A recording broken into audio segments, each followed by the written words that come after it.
Кабинет министров Абхазии практически сформирован. Министром финансов назначен Саид Губас. Саид Губас – человек не новый для Минфина. С 2017 года он занимал должность заместителя министра финансов, начальника управления казначейства. О том, как он сам вообще воспринял назначение и какие у него планы в работе, какие в ближайшее время задачи он будет реализовывать, об этом он в своем первом интервью для радио «Спутник» расскажет. Как вы восприняли назначение вас министром? Было ли это для вас ожидаемо? Это решение для меня, безусловно, было неожиданным.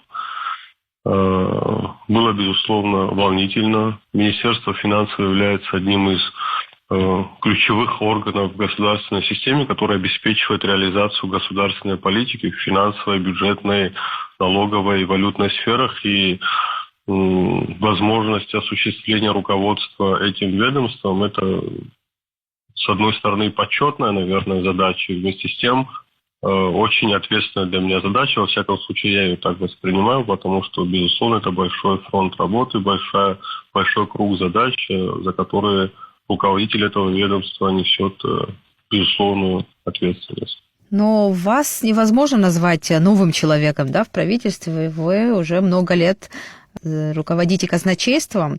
Вот этот опыт, который у вас уже есть, работа в казначействе, как он будет использован в работе в Министерстве финансов? С 2015 года уже работаю в Министерстве финансов с определенного периода времени в качестве заместителя министра, руководителя управления казначейства. Работа в казначействе, безусловно, она оставила свой след. Казначейские подразделения не осуществляют организацию кассового обслуживания исполнения бюджета и текущий контроль за исполнением расходной части бюджета. И, безусловно, опыт работы в этой системе, в этом структурном подразделении Минфина позволил очень достаточно глубоко погрузиться в бюджетный процесс и сформировать такое полное видение, полную картину бюджетного устройства. Но когда речь идет уже непосредственно о том, что входит в компетенцию не руководителя казначейства, а министра финансов, тут, конечно, сфера задачи намного выше. Министр несет персональную ответственность за выполнение возложенных на министерство задач и полномочий. Министерство финансов – это орган, который осуществляет общее руководство организации финансов в Республике Абхазия и координирует деятельность в этой сфере иных органов госуправления.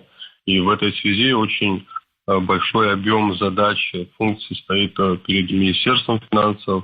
Это функции, связанные с совершенствованием бюджетной системы, разработкой и реализацией финансовой, бюджетной, налоговой политики, управления финансами в целях поддержания стабильности финансовой и бюджетной системы, организация кассового обслуживания, координация деятельности финансовых органов. Достаточно такой объемный список. Но, безусловно, опыт работы уже в Минфине, в казначейской системе, который у меня был, наверное, позволит мне, я надеюсь на это, достаточно эффективно осуществлять руководство веренным мне ведомством. Получается, на раскачку время вам не столько нужно, сколько, допустим, если бы человек абсолютно новый в министерство пришел бы, вам с этим будет легче. В этом плане, безусловно, наверное, да, мне будет гораздо проще. Не нужно много времени для того, чтобы погружаться в те процессы, которые происходят в Министерстве финансов. Этот процесс мне достаточно хорошо знаком. Работа Минфина мне достаточно хорошо знакома не только казначейской системой, но и в том числе работа остальных управлений этого ведомства. И эта работа, в принципе, всегда была направлена на развитие, повышение прозрачности, эффективности использования бюджетных средств, повышение финансовой дисциплины субъектами бюджетного права. И я думаю, в этом направлении мы и дальше будем плодотворно развиваться. А может быть, какие-то вообще структурные изменения планируете в министерстве или останется все как есть в плане структуры? Если говорить о внутренней структуре министерства, то значительных изменений не планируется. В принципе, текущая структура, она отвечает, на мой взгляд, всем требованиям и задачам, которые стоят перед ведомством. И работа, и в целом взаимодействие структурных подразделений Минфина находится на достаточно высоком уровне. Это о внутренней структуре. При этом, как вы знаете, 18 апреля текущего года президентом был подписан указ о структуре Кабинета министров Республики Абхазия. В рамках данного указа поставлена задача Кабинету министров представить предложение по внесению изменений в законодательство, которые предусматривают преобразование Государственного таможенного комитета и Министерства по налогам и сборам в центральные органы госуправления, подведомственные Министерству финансов. В рамках этого поручения будет проводиться такая достаточно, наверное, масштабная работа по реорганизации наших структур. Эта работа будет связана с изучением, подготовкой необходимых изменений, в результате которых указанные ведомства, таможенные комитеты и Министерство по налогам и сборам перейдут в ведение Минфина, что, безусловно, опять-таки существенно повысит перечень задач, функций нашего ведомства. Про реорганизацию вы рассказали в общих чертах, а если говорить о конкретных планах и задачах, которые вы перед собой ставите в ближайшее время, реализовать которые намерены, какая из них самая главная? Наверное, наша работа все-таки будет нацелена. Понятно, что вопросы текущего характера, они всегда решались достаточно оперативно, достаточно качественно.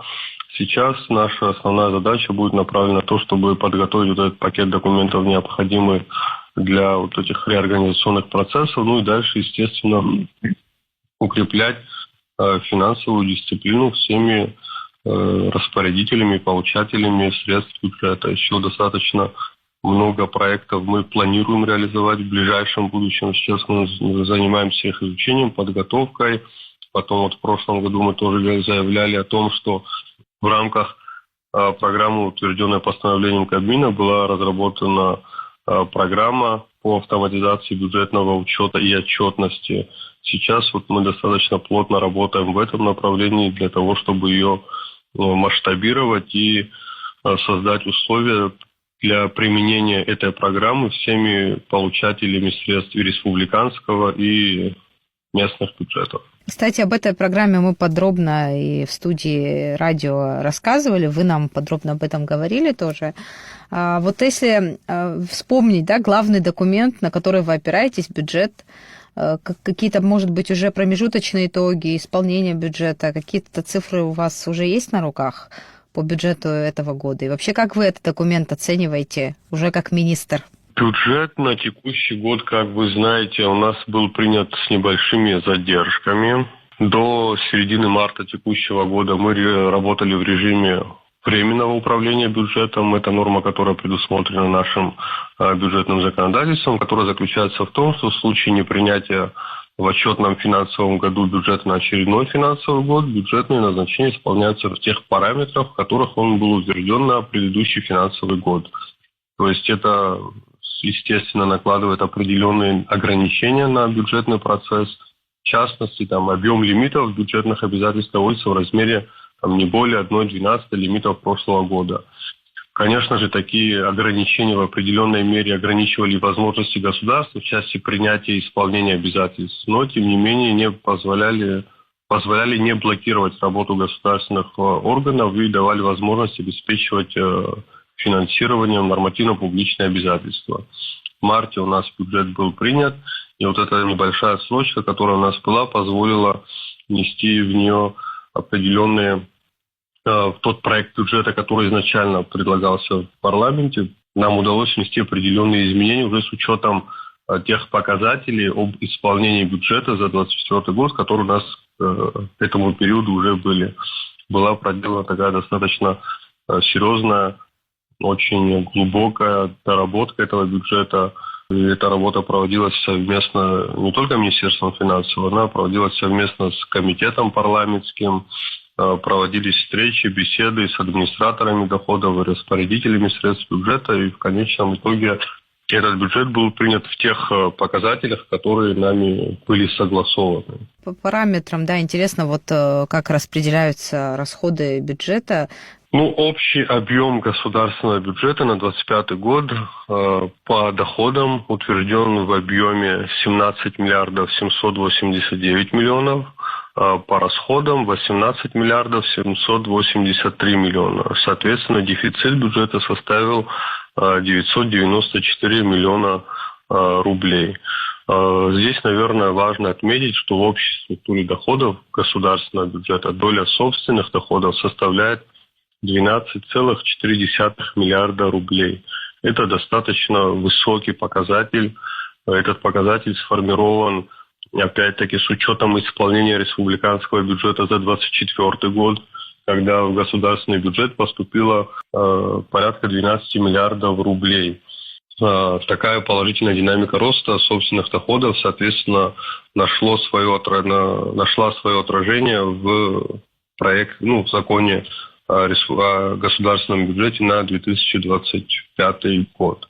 Если говорить о показателях республиканского бюджета, то тут у нас общий объем доходов республиканского бюджета 13,5 миллиардов, то есть общий объем доходов 13,5 миллиардов, в которых сидят в том числе средства российской финансовой помощи в объеме 5,3 миллиарда рублей. Это средства на оказание финансовой помощи в целях социально-экономического развития, а также на бюджетные инвестиции в рамках реализации инвестиционной программы. Ну и, соответственно, размер дефицита республиканского бюджета на 2025 год утвержден в объеме 994 миллиона рублей. Но главная особенность этого бюджета – это то, что собственные доходы до 12 миллиардов достигают. Вот это основная особенность, верно? Мы понимаем. Да, очень высокий показатель собственных доходов отражен в этом бюджете. По исполнению бюджета есть какие-то данные уже за этот год у вас на руках? Наверное, следует пройтись по тем данным, которые мы сформировали за первый квартал текущего года.